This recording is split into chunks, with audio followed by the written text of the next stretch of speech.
Welcome, readers, to Shelf Help. I have a proper avatar now. Thank you so much to Jennery Philly, link in the description.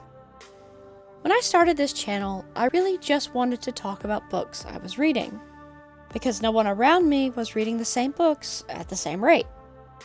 What I don't want is to be yet another channel that picks on bad books.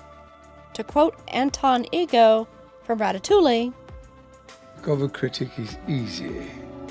We risk very little, yet enjoy a position over those who offer up their work and themselves to our judgment. We thrive on negative criticism, which is fun to write and to read.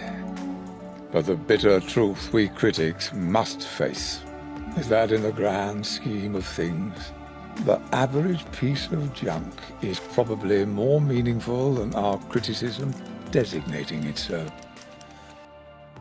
Don't get me wrong, I'm enjoying chapter by chapter, but Lightlark is low-hanging fruit. And if I'm going to say, this is bad, here's why, I should be able to say, this is good, here's why. For me, to be truly great, a book needs rereadability. If I finish a book and I feel no need to open it again, why is it taking up space on my shelf? And if I can learn new things about characters or realize throwaway lines I forgot were actually super important, that makes me a very happy little bookworm. So I want to talk about my current obsession, From Blood and Ash. Yeah, I know, it's a romance, and people will write off a wonderful book for that grave sin, but I'm not going to talk about that. If all your story brings to the table is heat, I know that's because that's all you've got to offer. Because like putting hot sauce on your food, it should add another layer of flavor, enhancing and building on the dish, not covering it up. So why am I talking about the From Blood and Ash series? Because the plotting that went into this series makes my bones curl with envy. Every time a new book comes out, it adds new information and new dimensions to the previous books. Rereading and finding those little hints?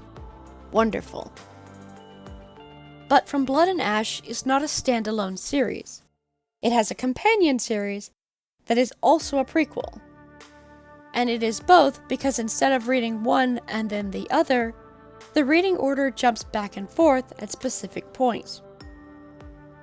But to truly grasp the nuance of the main series, you need to know the backstory.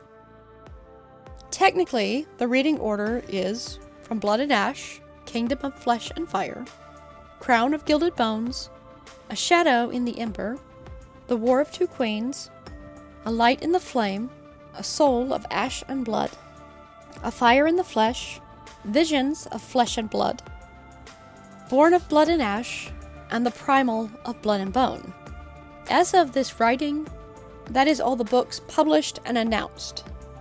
I suspect there will be at least 3 more in the main series, but Born of Blood and Ash is probably the last of the prequel. That is, however, only a guess. The Primal of Blood and Bone is where the characters of the 2 series will meet. Most likely.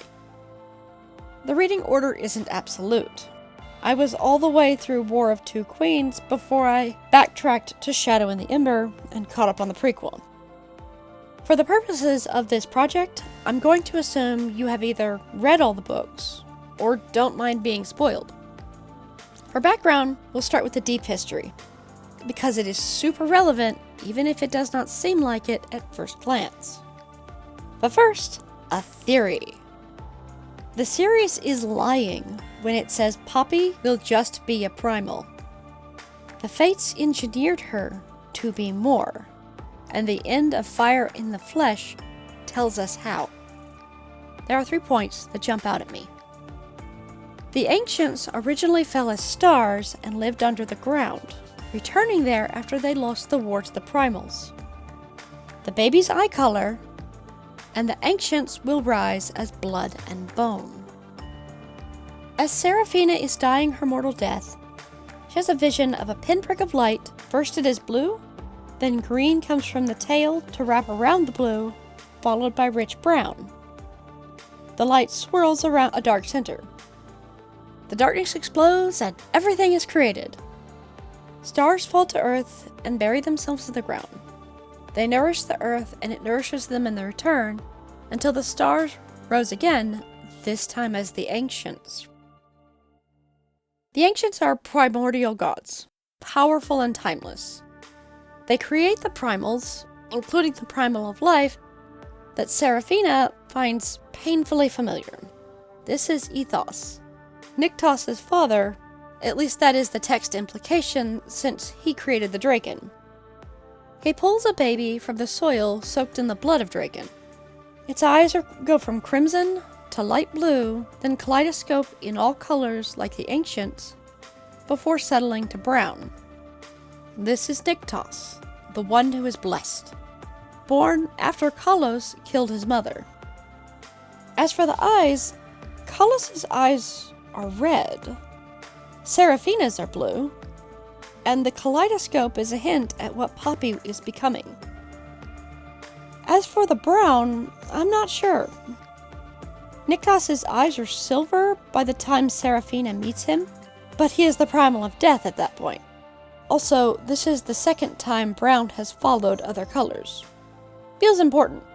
Earth, maybe? The ancients make mortals in their own image using stars. Then the mortals do as they always do and start destroying the realms. We're a predictable bunch that way. As her heart begins to beat again, Seraphina understands that the ether, the essence that makes primals and gods divine, is the power of the stars that originally fell to earth. The quote directly from the text. And those stars buried themselves deep in the ground that eventually healed from their impact, soil that sprouted saplings, which grew into strong trees, then fed what was buried deep beneath, stars that were fed and nourished and grown from the roots of the trees they'd given life to, stars that stayed beneath the surface until they too were strong as the trees, till they rose from the soil to walk as ancients. I saw them, their ever-changing eyes full of their beginning, as warmth sparked inside me. One of the first major hints in the series that Poppy is way more than anyone guessed is that her blood grew a tree, not a sapling. A full-grown tree with blood-red leaves grew up overnight from just a few drops of blood.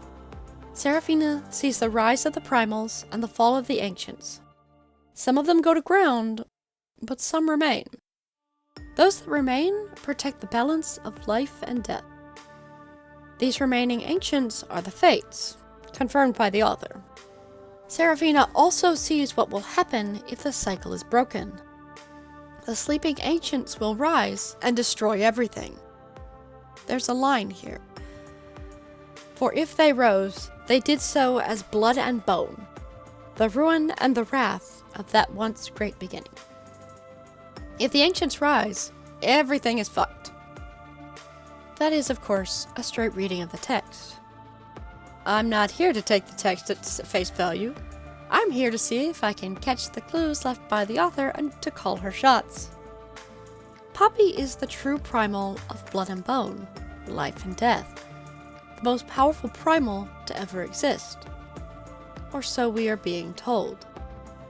There's a diamond mentioned in the series. It floats in and out quietly most of the time, easy to miss if you don't know to look for it. It's one of those fun little tidbits you catch upon reread. It's asymmetrical in shape and silvery in color. It's called simply the star. Per the text, it was created by someone for unstated reasons. It's kind of a deus ex machina, perhaps literally. So far, it can house a soul, even the soul of a primal, and it can hold the essence of a primal, the source of their power.